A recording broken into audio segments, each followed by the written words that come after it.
खुलुमबाय आं माइनाव बसुमतारी गिबियावनो बर' रादाब खोनासंनो मोजां मोनग्रा बयबो नायगिरि नोंथांमोनखौ आंनि बड' चेनेलाव बरायबाय लोगोसे गोजोन फुंबिलिनि गाहाम हामलायथि बावहरबाय।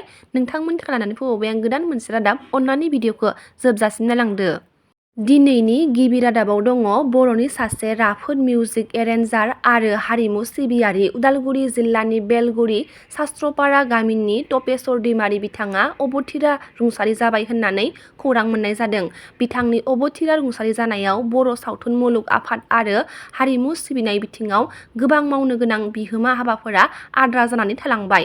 बिथांनि रुंसारि जिउमाया सोरगोआव आलो गोजोनै जायगा मोनहैनांगौनि थाखाय आरज गाबनायजों लोगोसे बर' सावथुन मुलुग आफादा बिसानिफ्राय गोथौ दुखु मोननायखौ फोरमायथिदों। बनसुआ मैया नैथि गायसनथाइ सान फालिनायखौ मिथिना मोननाय जादों। कक्राझारनि मिजिं नोगोराव मैया बनसुआ आफादनि नैथि गायसनथाइ सान फालिनायजों लोगोसे आफादनि गाहाय मावख' जांख्रिथाय देराखौ बेखेवदों।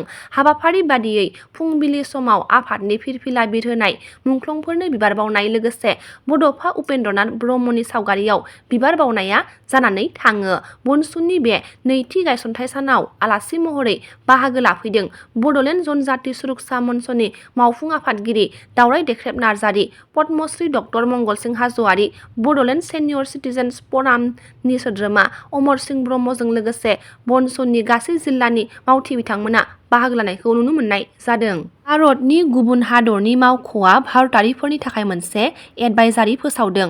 बे एडभाइजारि फोसावनाया म्यानमारनि राखाइन रायजोआव भारतारिफोरखौ दावबायहैयैनि बिथोन होदों। एडभाइजारि फोसावनायाव रैखाथि थासारियाव जेंना गोनां जानाय, टेलिकमनि मोजां सुबिदा गैयि आरो गोनांथि मुवा बेसादआ खम जानायखौ नोजोर होनानै गासैबो भारतारिफोरखौ म्यानमारनि राखाइन रायजोआव दावबायहैयैनि बिथोन होनाय जादों आरो भारतारिफोरा राखाइन रायजोआव गिबिनिफ्रायनो दंखायो बिसोरखौबो राखाइन रायजोखौ नागारनो बिथोन होनायखौ मिथिना मोननाय जादों। मख'नो गोनांदि थांनाय 2021 मायथाइनि 1 फेब्रुवारियाव सान्थ्रिया खुंथाइ गोहोआव थानाय सोरखारखौ सोलायनानै खुंथाइ गोहोआव थादोंमोन। बेनि उननिफ्रायनो म्यानमाराव सुबुंखान्थिखौ लाखिलांनो दाबि दैखांनानै हेंथा दरना होनाय जादों। राखाइन रायजो आरो माखासे गुबुन गुबुन रायजोआव थांनाय बोसोरनि अक्ट'बरनिफ्राय हाथियार लानाय हानजा आरो म्यानमारनि सान्थ्रि हानजानि गेजेराव गिख्रंथाव दाङाबाजि जादोंमोन। म्यानमारनि सान्थ्रि हानजाया गावसोरनि खुंथायनि हेंथायै हाथियार लानानै दावहा नांनायफोरनि सायाव एयार स्ट्राइक खालामदोंमोन। बेनि उननिफ्रायनो म्यानमारनिफ्राय भारतनि सिमा बारनानै हाबफैनाया बांदोंमोन। बेखौ लानानै भारत सोरखाराबो जिंगा सिदों।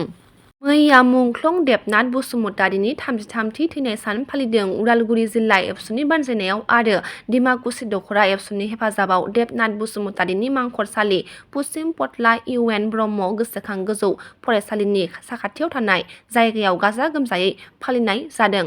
सुथुरनि आखायाव 1991 मायथाइनि 7 फेब्रुवारि सानाव जिउ गोमानाय बड'लेण्ड सोमावसारनायनि गोख्रों बर'नि दैदेनगिरि मुंख्लं देबनाथ बसुमतारीनि थैनाय सान फालिनायाव बै समनि बिथांजों लोगोसेयै सोमावसारनायाव बाहागो लानाय गोबां दैदेनगिरिफोरा बाहागो लाना मान बावफैदों मुंख्लं देबनाथ बसुमतारीनि फबनाय थिलियाव। उदालगुरि जिल्ला एबसुनि आफादगिरि कर्नेलियास दैमारिया फिरफिला बिरहोनायनि उनाव मुंख्लं देबनाथ बसुमतारीनि फबनाय थिलियाव बिबार बावजेनो। मिरु एबसुनि सुबुं फोनांजाब नेहाथारि लहित चन्द्र बर'आ बेनि उनाव मुंख्लं नखरनि असे बिफं फेदेरखां बसुमतारी, गोमजोन बसुमतारी मोना बिबार बावनायनि उनाव बड'फानि मुसुखायावबो बिबार बावो।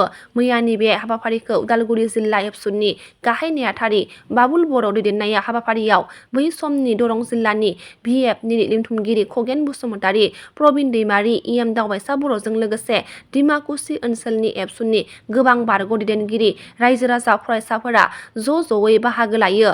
मख'नो गोनांदि मुंख्लं देबनाथ बसुमतारीया सुथुरजों गावथारजानाय समाव बोखावजायै दरं जिल्ला एबसुनि नेहाथारि बिबान लाना बड'फा उपेन्द्रनाथ ब्रह्मजों लोगोसेयैनो मिरु एबसुनिबो खामानि मावदोंमोन। मोजां मोनलायनाय जाथायखौ लानानै चिरां जिल्लानि बासुगाव BJPनि दैदेनगिरिनि न'आव गाग्लोबदों। चिरां जिल्लानि बासुगाव 1 नं वार्डआव BJPनि दैदेनगिरिनि नखराव गिख्रंथाव गाग्लोबनाय जाथाय जानायखौ खौरां मोननाय जादों। BJPनि दैदेनगिरिनि नखराव न'-बांखौ बुफाय बुसि खालामदों सुबुंकर मण्डलआ BJP दैदेनगिरिनि नखराव गाग्लोबनाय सुबुंखौ बासुगाव पुलिसआ हमनो हायो होनना मिथिनो मोननाय जादों। जाथायनि सोमोन्दै मिथिनो मोननाय बायदिब्ला BJPनि दैदेनगिरि बासुकर मण्डलआ हाबा जाखानाय सासे आइजोखौ सिरि सिरि गोसो थोखोमानायनि उनाव बे गिख्रंथाव जाथाया सोमजियो। सुबुंकुर मण्डलनि अनजालि बिसिखौ बिजेपिनि दैदेनगिरि बासुकर मण्डलआ गोसो थोखोमानायनि जाथायनि आन्दोआव मैया बे गिख्रंथाव जाथाया सोमजिदों होनना सुबुंकुर मण्डलआ फोरमायथिदों। बाक्सायाव सा 6 लाइमोनफोरा जाफुंसारदों। दिल्लीयाव खुंफुंजानाय नैथि गुरगाव अपेन नेशनेल ताइक्वान्डु चेम्पियनशिपआव बाक्सा बिजनीनि सा 6 गेलेगिरि लाइमोनफोरा देरहानो हानायखौ मिथिना मोननाय जादों। सा 5 सनानि मेडेल मोननायजों लोगोसे सासे रुपानि मेडेल मोनदों होननानै मिथिनो मोननाय जादों। बिजनी लाबदांगुरिनि पस्ट अफिसनि मावथि दालिम चौधुरीया गोमादों होननानै मिथिना मोननाय जादों। बाक्सा सालबारि महकुमानि बेन्दोङाव थानाय खारिजा बिजनी लाबदांगुरिनि पस्ट अफिसनि मावथि दालिम चौधुरीया गोमानानै दङ होननानै खौरां मोननाय जादों।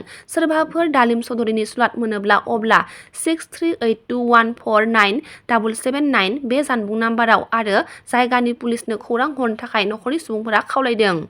दिनैनि रादाबा एसेनोसै। गाबोन फिन गोदान रादाब लानानै लोगो मोनगोन। नोंथांमोना भिडिअखौ जोबजासिम नायबायब्ला अननानै लाइक, शेयार, कमेन्ट लोगोसे साबस्क्राइब खालामनानै होदो। गोजोन्थों।